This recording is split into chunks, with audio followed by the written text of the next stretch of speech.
Hey everyone, it's Daria. How are you? It is very early in the morning on Friday, the day after Christmas. I hope you had a wonderful Christmas if you celebrated. I certainly did. Spent it with my husband and the in-laws. It was a lot of fun. Uh, since my last video, I have had my pre-admission testing and my surgery is in 4 days. It's on Tuesday. So I thought I would make a video tell you about the pre-admission testing process. Basically, I showed up Monday morning. My appointment was at 7:45. I was there about 10 minutes early. I signed in, I paid my copay, and there were actually a couple people that were there, with their families and their little overnight bags to have the surgery itself, which was kind of exciting. Because that's going to be me in 4 days. 4 days. So anyway, I signed in and I went over my insurance paperwork with an insurance representative, and they put me on a payment plan for the second half of the cost, which is going to be $850. So they put me on a payment plan of $100 a month. So that was really great that I didn't have to struggle with them to do that. And then I went into the exam room. They put a gown on me, and I had two chest x-rays. Just normal standing up against a wall. Like one was from the side and one was from the back. And those were fine. I lied. First, I had blood work done and a urine test. Then I had the x-ray. Then I went back to the exam room, and then a pulmonary technician came in. And she brought this, which is the spirometer. And what you do is this measures the volume of air that you are able to breathe in, right? So with most of my breaths, I can get up to about 3,000. So I should put this up here. So I'm supposed to practice with that a couple times a day. Once I have my surgery, they're going to be waking me up every 2 hours to use it. They also gave me this. I can't open it yet, but it's the sponge that I'm going to use to wash my abdomen the day of the surgery. I have to I have to take a shower, then I have to scrub for 5 minutes with this sponge, which is an antibacterial, antimicrobial sponge, and then I have to rinse for 3. Let's see what else. Then a nurse came in and asked me a whole bunch of health questions, just, stuff like family medical history, and went over a lot of paperwork, things like the pre-surgery diet, what to bring with me to the hospital, talked to me about the PCA machine, which is the patient-controlled analgesia, which is the morphine pump, basically, that I'll have while I'm in the hospital. And we went over, let's see if I have it here, yes, my advance directive, which is what you have to fill out in case they make you brain dead or some other kind of things that can happen, God forbid, although there's a very low chance of it happening. So I had to tell them, actually I have to bring this back the day of the surgery, but they want to know my opinion on if I want the following. If I want cardiac resuscitation, blood products, tube feeding, or any other artificial or invasive form of nutrition or hydration, mechanical respiration, kidney dialysis, antibiotics, or any form of surgery or invasive diagnostic tests. So that was kind of depressing. I have said that I want everything except tube feeding and a respirator, and I haven't decided about those yet. So, and my cat peed on it. Can you see that? She peed on it. So that's what she thinks of that.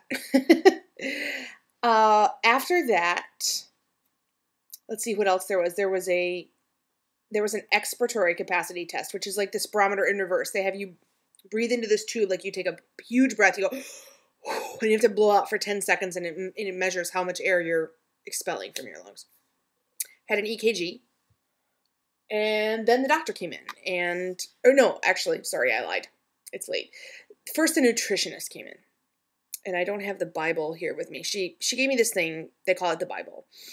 And at Barracks, it's called the Barracks Guide to Good Health. And it talks about eating for healing, which is the liquid diet, the soft food diet, the pureed food diet, everything like that, transitioning from day of surgery to normal eating again. Gives lots of recipes. It talks a lot about just, various things you need to know in order to lose the weight that you want to lose. And you get to keep that. So I got that, and she told me I had to read the entire thing before surgery, which I have done, and then to bring it back to the hospital because we're going to go over it after my surgery when I'm in recovery. So we did that, and then the doctor came in. And this is not my surgeon. This was an internist who was reading all of my lab results because they do everything right there that day. And he said that I am in glorious health, except I'm just fat. All of my numbers came back fine. He did put me on an iron supplement, which looks like this. It's called Repliva. And he just gave me 2 sample packs to get me through the day of the surgery, and then I have a prescription. They're big old horse pills. This is Repliva. And I have to take 1 a day, but I was having some side effects, so he said I could actually take it once every other day because my iron was really close to being low. It's not technically low, but it's like really low normal. And he said my vitamin B12 was also not technically low, but it was like really close to being low because apparently B12... normal B12 is anywhere between 180 and 1200, and mine was at like 210. So there's B12 in this iron supplement, though. So I've been taking that. And he went over everything with me, and he said, I'm going to clear you for surgery. Sorry, my cats are farting around back here. So I am officially cleared for surgery, which is in 4 days. So I'm nervous, but I'm really, really, really excited. Because this is actually happening, and it's affordable, and this is my shot at a new life, basically, and a new way of living. So, oddly enough, they did not put me on a liquid diet. I had expected to be on a liquid diet this entire week, and I don't start a liquid diet until the day before surgery. So from 24 hours before surgery, I can only have clear liquids, which is broth. There's a couple kinds of juice I can have. I think apple and white grape juice I can have. I can have no sugar added popsicles. I can have sugar-free Jell-O, water. That's basically it. Sunday night, I have to drink something called Fleet's Phosphos Soda, which is an oral laxative that really cleans you out. So I'm not really looking forward to that, but I know it's necessary because this is intestinal surgery. So I'm going to pick that up tomorrow or Saturday. And then I'm going to start packing. So yeah, so this is actually happening. So I'm just going to try and stay healthy until Tuesday. And they're going to be calling me Monday morning to let me know what time to come in. Oh, and by the way, I've lost more weight. I have lost, it's like another pound or 3/4 of a pound. But anyway, I feel good about that. So hopefully by the day of surgery, I'll be down 10 pounds. That would be really, really great. And then from there, only more.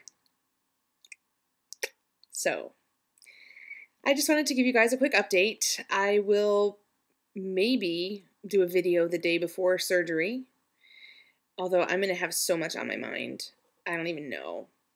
But my husband's going to bring the camera to the hospital, so we're going to do a little bit of recording